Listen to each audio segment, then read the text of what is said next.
Hello students, I am Nisha Toj from Diet Kangra at Dharamshala and I am taking your mathematics education DLED second year, and my today's topic is process of generalization, and this topic is in continuation to the previous video.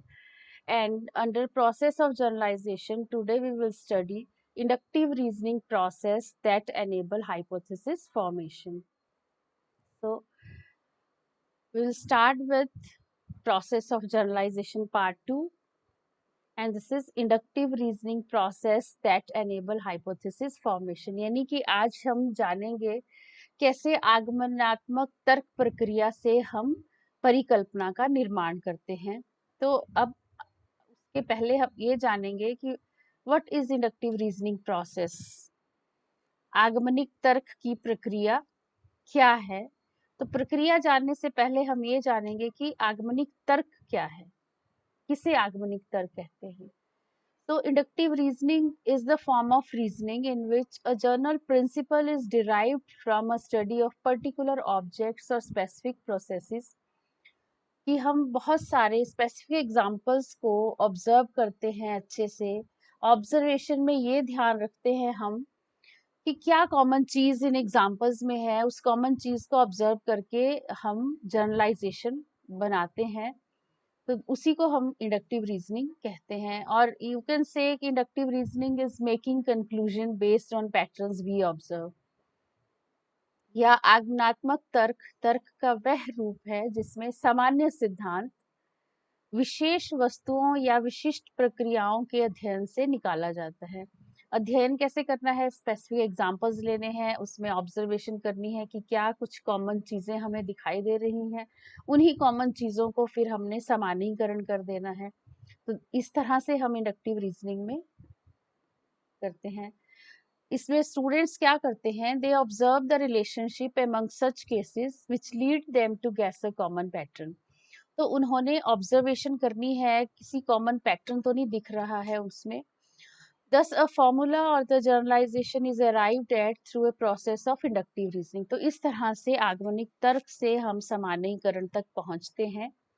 तो ये आपकी पूरी की पूरी आगमनिक तर्क कैसे करते हैं ये आपको बता रही हैं। अब आता है आगमन किसे कहते हैं। So induction is based on the logic that if something is true for a particular case and is further true for a reasonable number of cases, then it is true for all such cases। तो आगमन जैसा कि हम कहते भी हैं, mathematics is inductive bye it's nature, meaning कि गणित जो है वो आगमनिक तर्क के ऊपर आधारित है। तो अगर हम बच्चों को उस तर्क से ही चीजों को उन तक लेके जा पाएंगे तभी वो गणित को अच्छे से सीखेंगे, अदरवाइज मैथमेटिक्स फिसलता जाएगा हाथ से। अब आता है next, process of inductive reasoning और we can say steps of inductive reasoning. कि जब हम आगमनिक तर्क करते हैं तो कैसे प्रोसीड करते हैं।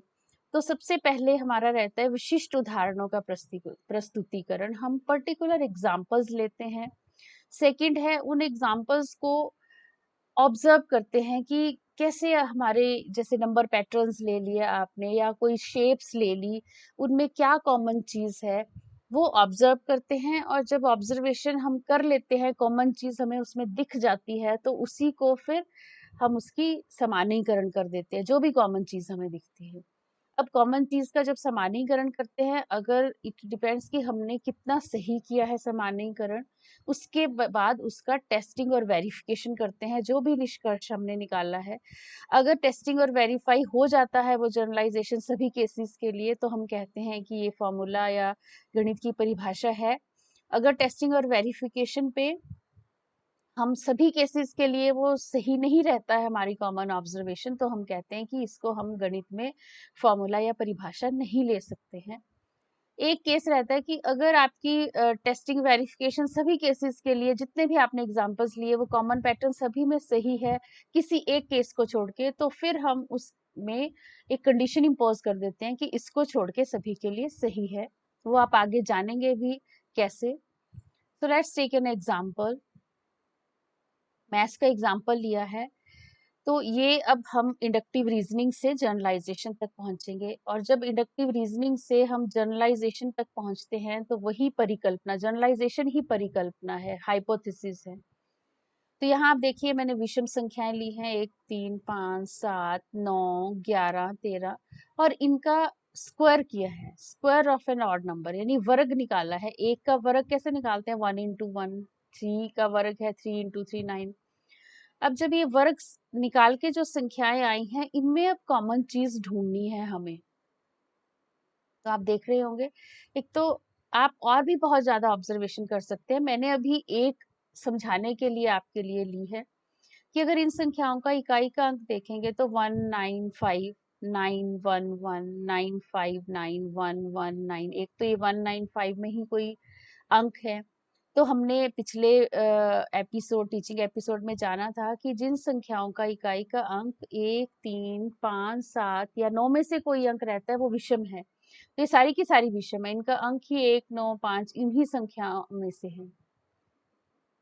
तो आपकी ऑब्जर्वेशन है, numbers obtained after squaring the odd number is also odd, meaning thereby कि जैसे ही आपकी ऑब्जर्वेशन आपको दिखने लग गई कि ये हर केस के लिए ऐसा ही हो रहा है, then you note down that observation, क्योंकि कई बार वो दिमाग से फिर निकल जाती है। तो आप और भी कई ऑब्जर्वेशन कर सकते हैं इस सीक्वेंस में। तो उसी को फिर जो ऑब्जर्वेशन कर लिया, ये स्पेसिफिक एग्जांपल थे, फर्स्ट स्टेप है इंडक्टिव रीजनिंग का। सेकंड इज मेकिंग ऑब्जर्वेशन, आपने ऑब्जर्वेशन देखी, ऑब्जर्वेशन मतलब कॉमन पैटर्न ढूंढा आपने और उसको लिख दिया शब्दों में, और उस कॉमन पैटर्न को फिर और ज्यादा अपने शब्दों में आपने पिरोया कि square of an odd number is odd. आपने ये जनरलाइजेशन कर दी, और इसी को हम हाइपोथेसिस कहते हैं। तो इंडक्टिव रीजनिंग प्रोसेस से स्टार्ट करके हाइपोथेसिस तक पहुंच गए। नेक्स्ट हमने सम संख्याएं ली हैं 2 4 6 8, इनका भी वर्ग निकाला है।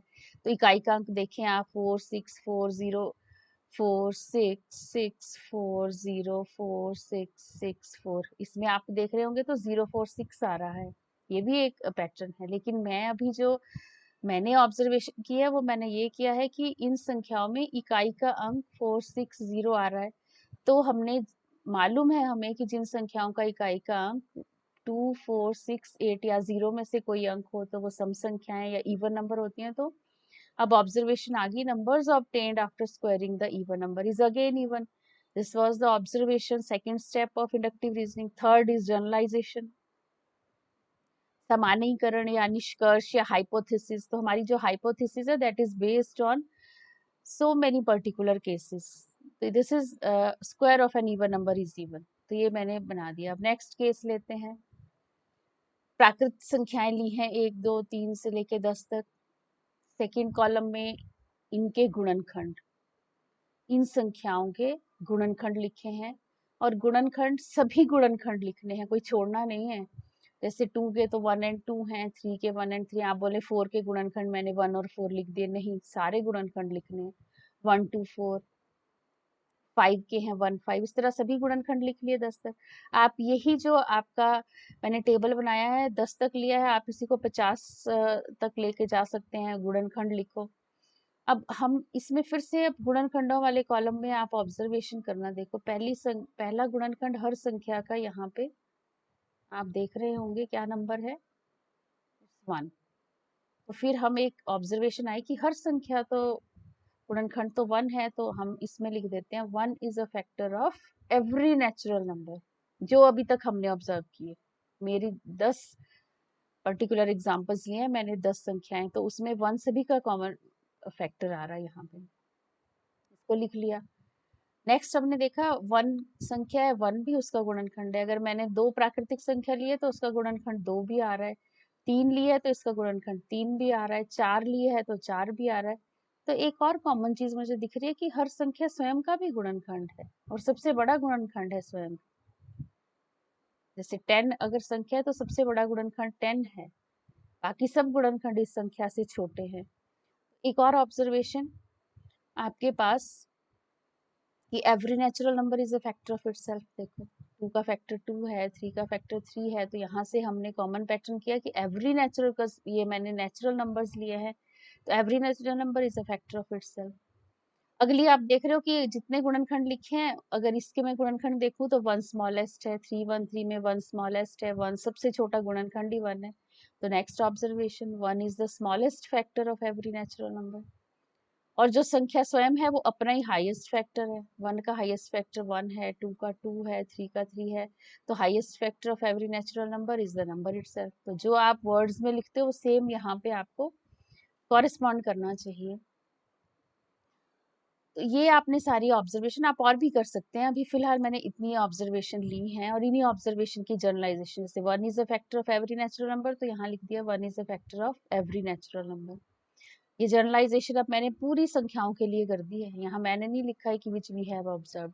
तो ये हाइपोथेसिस बन रही हैं, फिर हम इनको टेस्ट और वेरीफाई करते हैं कि क्या ये सभी प्राकृतिक संख्याओं के लिए सही है कि 1 सभी नेचुरल नंबर का फैक्टर रहता है।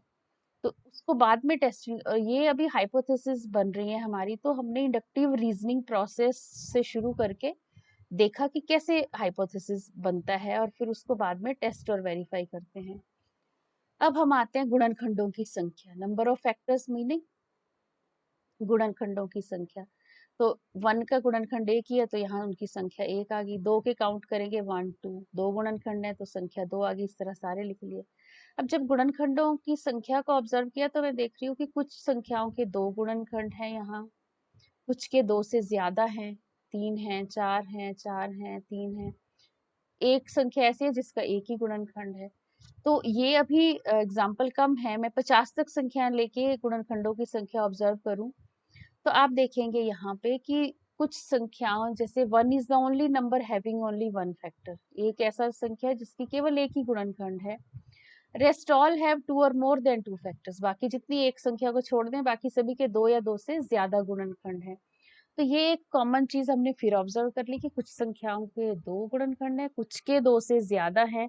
तो ये जो ऑब्जर्वेशन करी, अब इसको शब्दों में बांधना है मुझे कि जो मैंने ऑब्जर्वेशन करी इसको कैसे शब्दों में लिखेंगे। तो उसको हमने नेक्स्ट लिखा है द नंबर्स। मैथ्स में इसको एक खास तरह से क्लासिफाई किया है नंबर्स को, और उसको एक नाम दिया है मैथमेटिक्स में। तो मैंने तो मान लिया है क्योंकि ये परिभाषा हम पढ़ते हैं। The numbers having exactly 2 factors are called prime numbers, यानी कि संख्याएं जिनके केवल 2 गुणनखंड होते हैं उनको हम अभाज्य संख्या कहते हैं। तो आप यहाँ पे छांटो, इनमें 2 गुणनखंड वाली कौन सी है, 2 है, 3 है, 5 है, 7 है। इनके आप देख रहे होंगे 2 ही गुणनखंड है, तो ये सारी की सारी अभाज्य संख्याएं हैं। या कई बार हमें प्रश्न पूछते हैं सबसे छोटी सम अभाज्य संख्या कौन सी है, तो 2 है। सबसे छोटी विषम अभाज्य संख्या कौन सी है, 3 है।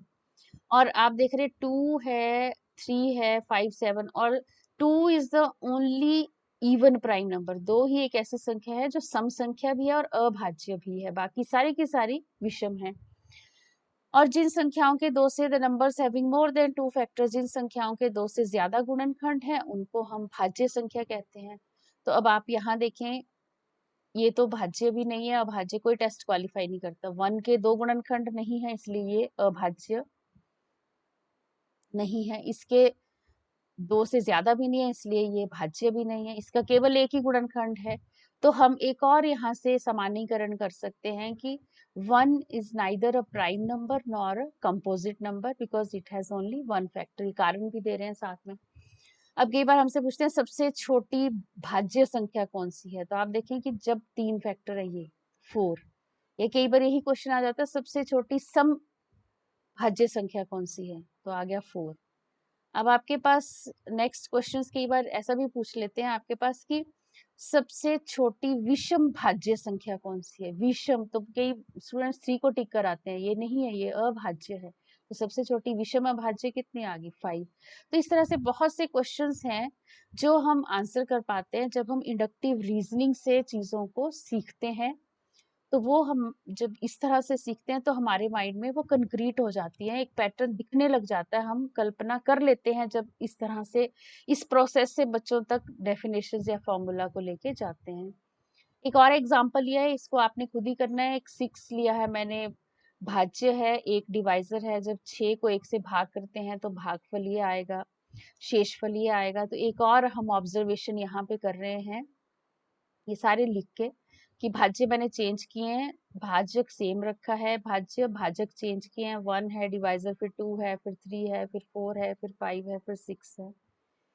और जब भाग किया तो आपके पास क्वोशिएंट और रिमाइंडर आते हैं। अब यहाँ पे इस पूरी सीक्वेंस में हम बच्चों को कहते हैं देखो कि कैसे 6 क्लू दे देते हैं कि 6 बनाना है, इन 3 से क्या ऑपरेशंस अप्लाई करें इन 3 नंबर्स के ये 6 बन जाए। तो हम कहते हैं डिवाइजर और क्वोशिएंट को मल्टीप्लाई करो प्लस रिमाइंडर ऐड कर दो। और ये हर केस के लिए ट्रू है तो ऑब्जर्वेशन लिख लिया। दिस इज कॉमनैलिटी ढूंढ ली हमने हर एक उसमें। जैसे 2 इंटू 3 प्लस 0 6, 3 इंटू 2 प्लस 0 6, और उसको लिख लिया। यहाँ पे ये ऑब्जर्वेशन है और जनरलाइजेशन आ गई। Dividend is equals to divisor into quotient plus remainder, यानी कि भाज्य बराबर है भाजक गुणा भागफल प्लस शेषफल। तो ये हम बच्चों को वेरिफिकेशन करवाते हैं जब वो भाग करते हैं कि वेरीफाई करो कि आपके ये जो चीजें आ रही है सही है। अब रख के देखो, डिविडेंड 6 है, इधर 6 आ गया, डिवाइजर 1 है, क्वेश्चन 6 है, 1 into 6 6 plus 0 6 6 is equal to 6। तो वो इक्वल की इंपॉर्टेंस को भी समझते हैं और उनको एक और जनरलाइजेशन कर दी। ये जनरलाइजेशन जो हमने कर दी यही हाइपोथेसिस है, क्योंकि ये मेरी कम एग्जाम्पल पे बेस्ड है। फिर जिसको टेस्ट और वेरीफाई करते हैं और अगर ये सही है हर केस के लिए तो ये आपका एक परिभाषा या सूत्र बन गया। नेक्स्ट है हाइपोथेसिस होती क्या है, जो हम बार बार कह रहे हैं कि इंडक्टिव रीजनिंग प्रोसेस से जो जनरलाइजेशन हमने की उसी को हाइपोथेसिस कहते हैं। तो हाइपोथेसिस एक टेंटेटिव जनरलाइजेशन है, मतलब एक सामान्यीकरण आपने किया कुछ उदाहरणों को लेके। हो सकता है 100 उदाहरण लिए आपने या 200 भी लिए तो वो कुछ ही कहेंगे उनको। अब वो कितना सही आपने कॉमन पैटर्न ढूंढा है उसकी वैलिडिटी को टेस्ट जब तक नहीं कहेंगे तो हम ये नहीं कह सकते कि ये परिभाषा बन गई गणित में। उसकी टेस्टिंग वेरिफिकेशन में अगर खरा उतरता है, सही है सब केसेस के लिए, तब वो हाइपोथेसिस या जनरलाइजेशन आपका सूत्र या परिभाषा बनती है। जैसा कि हमने कहा हाइपोथेसिस है ही क्या, hypothesis is a tentative generalisation कि that is based on some examples, तो उसकी टेस्टिंग और वेरिफिकेशन बहुत जरूरी है। परिकल्पना एक अनुमानित सामान्यीकरण है, मैंने पैटर्न ऑब्जर्व करके एक अनुमान लगा लिया और उसको लिख दिया, लेकिन जिसकी सत्यता का परीक्षण किया जाना है। तो हाइपोथेसिस जब बन जाता है इंडक्टिव रीजनिंग प्रोसेस से या पैटर्न रिकॉग्निशन से, तो फिर हाइपोथेसिस जब बनता है तो उसकी सत्यता का परीक्षण फिर बाद में किया जाता है। तो आज हमने जाना कैसे आगमनिक तर्क की प्रक्रिया से हम सामान्यीकरण करते हैं और जो सामान्यीकरण है वही हमारी हाइपोथेसिस बनती है। और आपने जाना हाइपोथेसिस एक टेंटेटिव जनरलाइजेशन है जिसकी वैलिडिटी को टेस्ट किया जाता है। तो ये हमारे पास 5 जनरलाइजेशंस हैं जो हमने आज करी हैं। और ये जो हमारा टॉपिक था कि कैसे आगमनिक तर्क की प्रक्रिया का प्रयोग करके हम सामान्यीकरण या परिकल्पना का निर्माण करते हैं, तो ये हमारी सारी परिकल्पनाओं का हमने निर्माण किया है। तो थैंक यू स्टूडेंट्स, आज के टीचिंग एपिसोड में इतना ही। बाकी हम नेक्स्ट टॉपिक में फिर से जानेंगे कि कैसे हम परिकल्पना जो या हाइपोथेसिस है उसको टेस्ट या वेरीफाई करते हैं। Thank you.